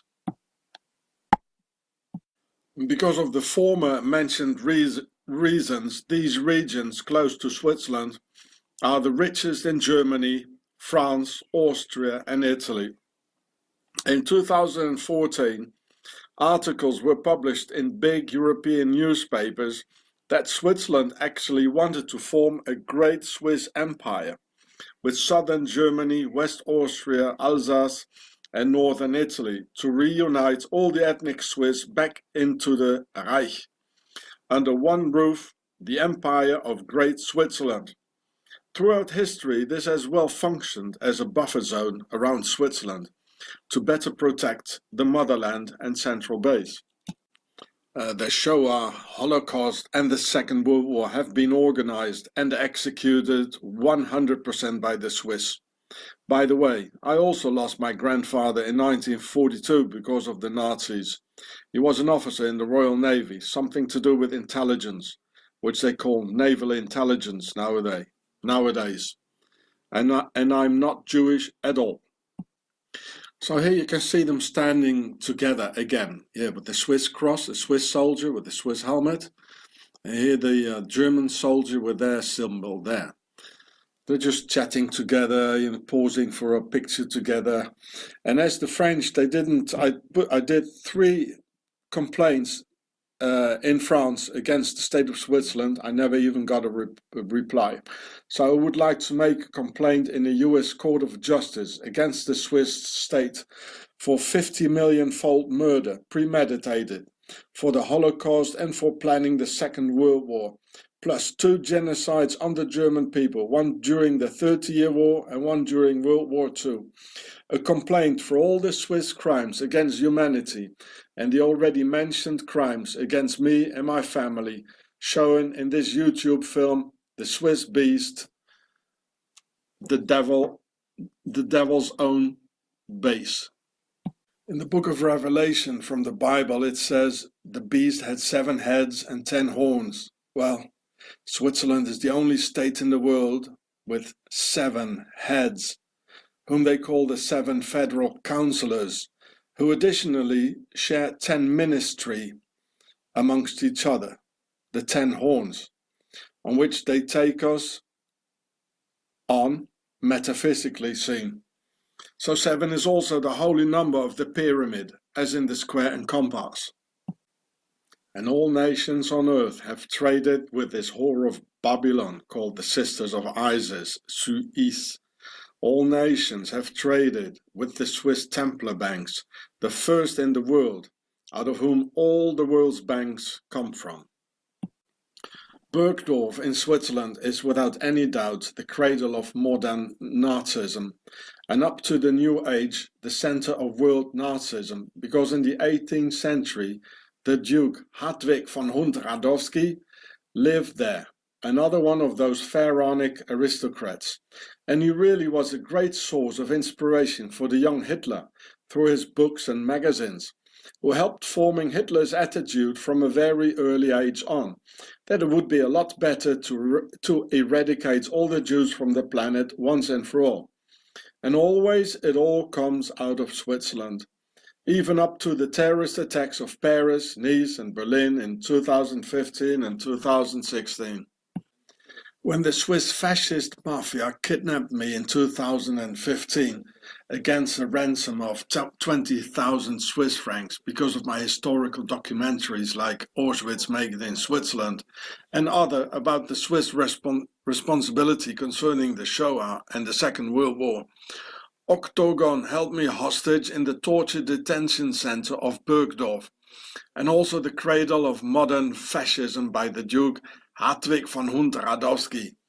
As in the cell next to me, there was this Swiss neo-Nazi from Bergdorf itself, with a very light sentence of just a couple of months because of his committed bomb attacks with explosives on asylum seeker centers, as there were also immigrants on the same ward with very heavy sentences of several years because of nothing at all. The Swiss neo-Nazi had tattoos over his entire body with charming slogans like 6 millions are not enough, making it clear to me he had read the works of the Duke from Bergdorf, from his hometown.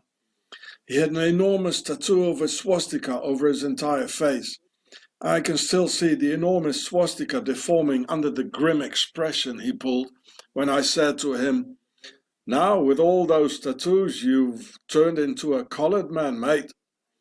And as Swissies are as cold as reptilians, I couldn't really see if he valued my British sense of humor, or maybe not that much.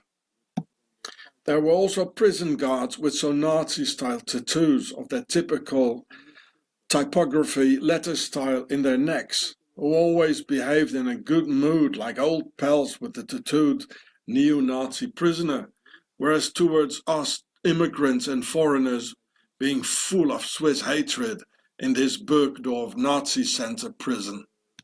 One should distinguish two types of Nazism, the poor man's Nazism and Nazism by the rich, which seems to be a paradox, and they are in fact two totally different things. Nazism of the poor is very visible and very loud, with the right hand that wants to go up all the time, skinhead like a pharaoh, whereas real Germanic should in fact be long-haired. The tribal Nazism show their hatred at any suitable, mostly unsuitable occasion, not really gifted with too large intelligence in the style of their supposedly superiority, and mostly out of the working class and forced to live next door to those immigrants out of the category less desired neighbors.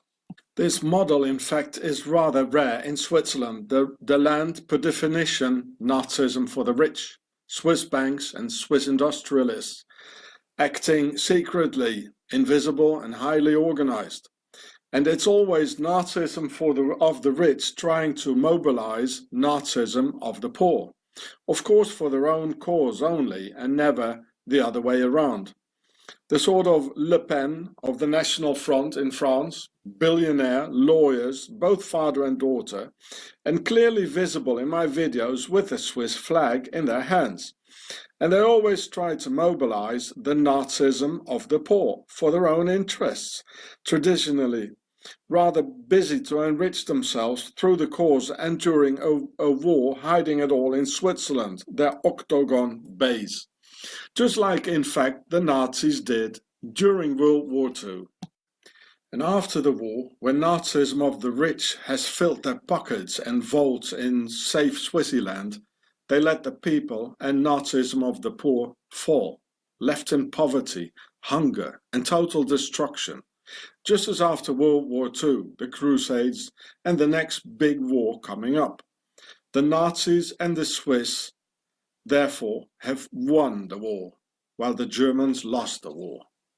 And by the end of the war in 1945, in Hotel Maison Rouge, or Red House Hotel, which you can see here, at the Kléber Square in Strasbourg, France, a French secret agent of the second bureau, le deuxième bureau, furnished the last official witness account on the elusive octagon ever since.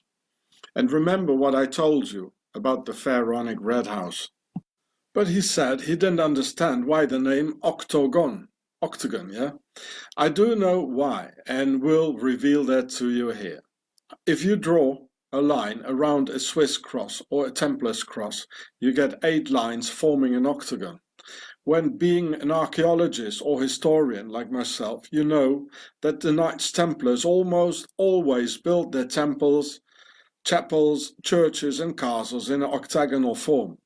And that's exactly the reason that Hitler's eagle's nest, now called Kehlsteinhaus, of the Führer, or leader of the Nazi Templars, was built in an octagonal form for the very same reasons. So, because of these Nazis of the elite, this is why the Swiss Nazism of the rich have sentenced the young tattooed neo-Nazi to a very light prison sentence, because within the elapse of a very overseeable future, his questionable qualities could become effectively useful. Until that moment of glory, he will be incarcerated for a very short time, together locked in close proximity with those immigrants whom he favors so very much, so as to say, increase his qualities in service of the Nazism of the rich. It is therefore because of this all that there were every time false flag terrorist attacks in France, just before some important elections and even before the 2017 presidential elections, to steer the public opinion towards Le Pen for president, like the terrorist attacks in Paris on Friday the 13th, 2015, and those earlier that year against Charlie Hebdo, every single time just before some political elections in France. Not even the bodies of those so-called Arabic attackers they were able to show us. On the contrary, instead of that, serious witnesses in very big English-speaking newspapers, as here in the Mirror of November 14th, 2015, who saw white men with blue eyes. Well, the thing with the blue eyes, actually, they took it out of the article. They were looking very muscular, Navy SEAL-like, and moved very military trained and in disciplined manners. Here it says the shooter was white. There were white men, like Navy SEALs.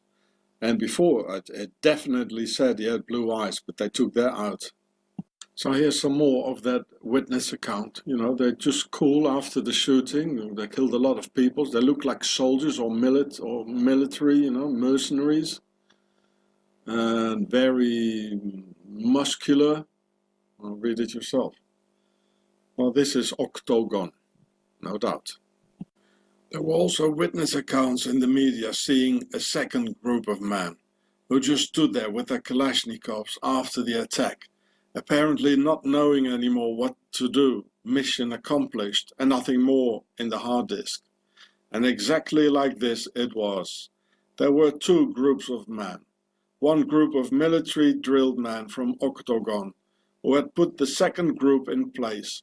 The second group consisted of brainwashed Arab pity criminals, and when the program by the CIA MK-Ultra had ended, they just stood there without knowing what to do next, nor how they got there. It was so in Paris and even more obvious in Nice on July 14, 2016, when the Arab lorry driver was just senselessly sitting in the driver's cabin when the surrounded police just executed the absent-spirited man in order to do away all possible evidence, in spite of the obvious fact that the terrorist caught alive would be worth a substantial lot more. I was in Nice that day and saw a huge police exercise with at least 20 huge police vans before the attack. And this practice has been witnessed just before all the terrorist attacks we had since 9/11. So the authorities in all tranquility can prepare the attack. How does it work, such a brainwash, and how did they do it? It started in 1951 when the Swiss poisoned the entire French town of Pont-Saint-Esprit with LSD in the flour for the local bakeries to convince the CIA that LSD is a good thing to use for the MK Ultra Monarch brain control program, because exactly during this time the Cold War had started and it needed a valid product to extract intel out of a KGB agent. The Swiss and the biggest chemical plants in the world, now Novartis, the biggest chemical company in the world, had invested a lot of time and money to develop their product called LSD by Albert Hofmann, just a few years before in 1949, and couldn't find a market for it. The inhabitants of Le Pont-Saint-Esprit went entirely bonkers, like an end-time scenario transcended from the heavens. An 11-year-old strangled his grandmother. People thought being an airplane and jumped down from the 3rd floor. Others saw snakes crawling out of their bellies. Hundreds ended their days in the boogie house, and many died. "Nice sample," said the CIA, their Swiss director Alan Dulles and Swiss US President Eisenhower. "We buy it." Yes, there are currently more than 1 million Swiss Americans who totally undermined the USA. The Arab terrorists from Paris and Nice were all, and each one of them, small criminals, who in the night were extracted out of their cells in prison so their fellow inmates didn't notice a thing. Then they were tied up upon a special stretcher in a clinic, Swiss LSD administered and heavily tortured. That hurts like hell and you want to run away, but you can't, because hands, feet, legs and body are strapped to the stretcher. So you run there, where you still can, in your head. One literally turns crazy for pain and a breach is opened, a barrier surpassed through which the consciousness slips through, into a new world where you've never been before. A new personality and a new identity gets created, like in a schizophrenia. Through the terrible pains, the old personality gets blocked out, because it's too painful to be there. Consequently, like a new blank page or empty memory SD card, one can fill in the new program, whatever you want. Then the subject gets a video headset on, which shows for weeks a bearded Muslim in Paris who empties his Kalashnikov. When finished with the subject, he only knows to do that, what's in the new memory card, and when he's finished and mission accomplished, he will be just standing there like a zombie, because there's nothing more in the hard disk. Then some spec op guys come to transform the defenseless subject into a Swiss cheese with a heavy lead poisoning. So, for not hitting their side, in Paris only left-wing objectives were targeted. Charlie Hebdo, a Bataclan rock concert for youngsters with long hair smoking weed, target the people in a soccer stadium, in Nice, children, and 50% of the people mowed down were Arabs, and some families on a Christmas market in Berlin. No objective of the right or the elite was hit, neither the authorities nor the McDonald's where the attackers ran past. Clearly, octagon of the Nazi Templars of the Alps behind the attacks, doing, which we call in the army slang, soft targets, a real speciality of the Swiss, always taking soft targets, like my family. Always in recent history, all the attacks of which left wing was accused who were in the end done by right-wing groups. It's a tradition that continues. The Munich bombing of 1980 and 13 dead. First, the RAF, a German left-wing Baader-Meinhof terrorist accused, in reality a German neo-Nazi group ordered by Gladio, who did it. And Gladio is a octagon branch. Bologna, Italy, also 1980 and 85 dead. Not Brigata Rossa, but also by Gladio. And in Belgium in the 80s, with 85 dead, not Action Direct, left-wingers, but again Gladio of the Swiss Octagon. I know that Octagon are behind it, because I was there when America's and Europe's future were discussed by Octagon and the Swiss industrials. And I am willing to give names, but I need some kind of protection. From all the unknown information presented here, logically one has to draw the conclusion that one cannot just know all this without having been initiated in it all. This is why I spent 5.5 years in Swiss prisons as a political prisoner, because I expressed myself about things the Swiss laws of silence do not allow to be spoken of. The Swiss police and judiciary are in fact a terrorist organization for Octagon, who kidnap people against a ransom of 20,000 Swiss francs, only because I express myself about things they don't want to hear. In Switzerland, giving one's opinion is a capital crime with torture and persecution. And in this land, in the Alps, they foster a very long tradition of hatred, racism, anti-Semitism, etc. against everyone who's not Swiss and does not comply with the accustomed model. So at the very same moment when the Duke Hartwig von Hund-Radowski from Burgdorf, Switzerland, and base of hardcore Nazism published his anti-Semitic thesis into the 18th century and later read by Hitler and the rest of the Nazis, the Swiss state officially ordered new Jew laws in 1776, the same year as the US independence and birth of the Illuminati, that the combined Jewry of Switzerland could only live in the confined ghettos of Endigen and Lengnau, in the north of Switzerland near the German border, in the hope that they would all disappear into Germany, which they finally did, because a few years later there wasn't a single Jew left in Switzerland. Switzerland was Judenfrei. They had all left Switzerland and chased away by Swissy. Same thing the Swiss, with their terror towards others, have done with me now. And it goes on, this 1,000-year Swiss tradition against everything what's different, with Muslims as today's Jews, the anti-Islam concentration camps ready for use. Already in the Middle Ages in Switzerland, the Swiss state had already forced the Jews to always have a yellow circle sewn onto the jacket, together worn with the so-called Jew hat, a long yellow hat and prefixed form, almost like the typical sorcerer's hat. Therefore, it didn't really come by surprise that the Swiss state already before the war forced all the Jews to have a J stamp in their passports, a big capital letter J for Jude in it, in order to categorize them like cattle, plus the mandatory name David in front of their actual names for man and Sarah for women, all in the same pass and identity cards, which the Nazis in Germany thought a splendid idea, thus coming up with the yellow star. And in fact, Solomon's seal, a Jewish king of Pharaoh's descent, also called David's star, who also was a king.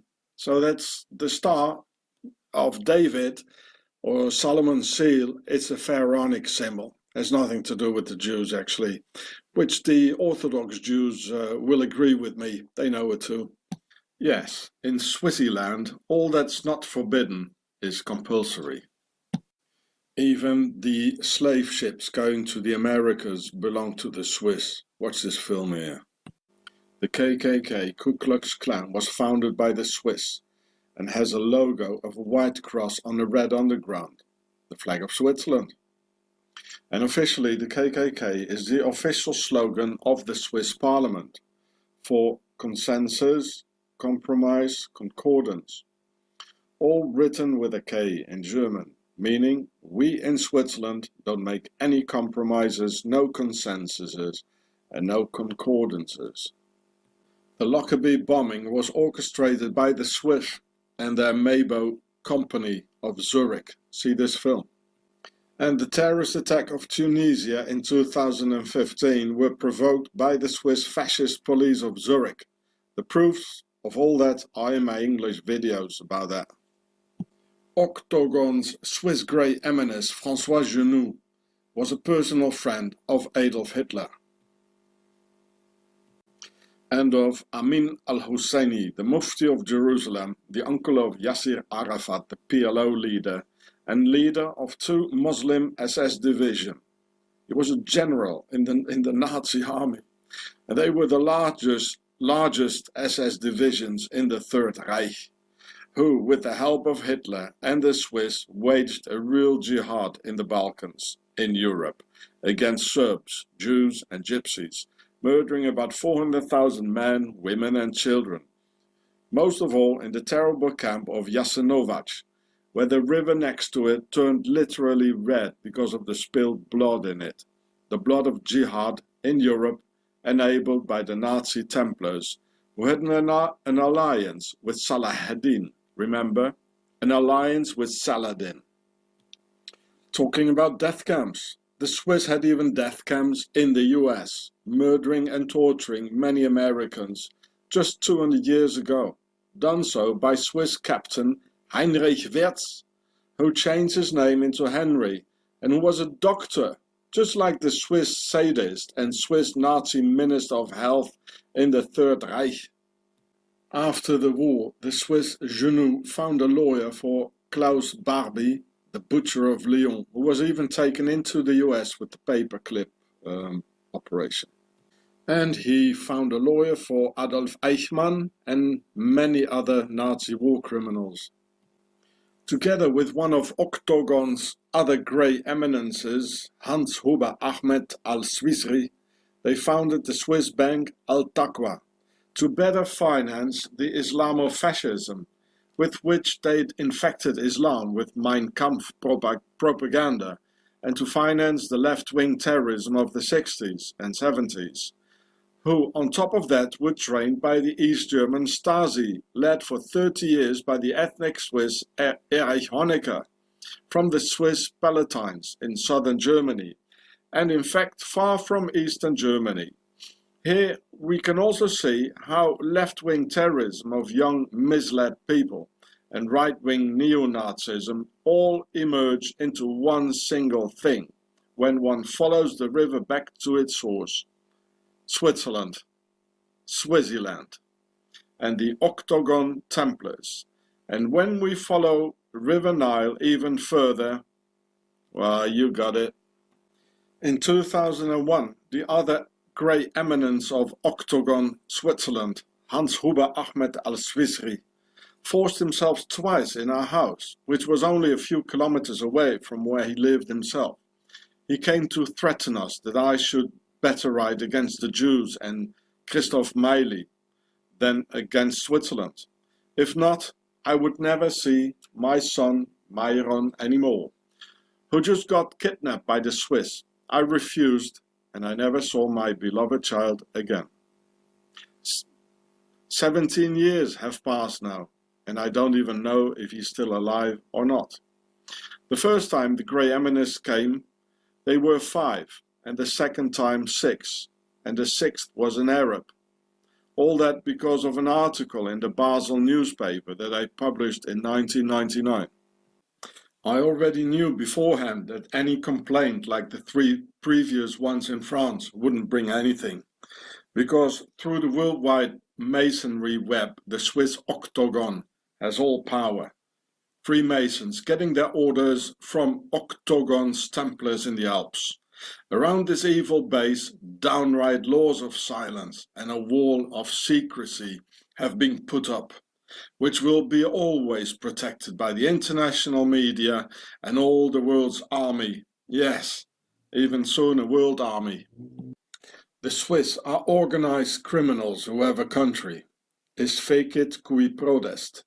Who profits from the terrorist attacks in Berlin, Paris, Nice, Madrid or London? Answer: Switzerland, because it destabilizes the by the Swiss hated European community, makes immigrants and Muslims to scapegoats, will lock down Switzerland's border and end free passage in Europe, all in the interest of a land ruled by the far-right Nazi Templars. Swissy is everywhere on all key positions. Foreign Minister in England. In the US, the Defense Minister getting welfare money from the motherland. And how can you lose 1 million men during the Battle of Verdun in just a few months' time? Didn't the generals attend officers' school? Well, Pharaoh's aristocratic octagon sent all the men, both French and German, to some hills in a huge forest area where all cannons, both French and German, were adjusted to shoot them to pieces. Because humanity is a farmed race, and the Anunaki, in fact, Pharaoh's aristocracy. I hope that one day the world will wake up and recognize that Switzerland incarnates evil, the base of the devil.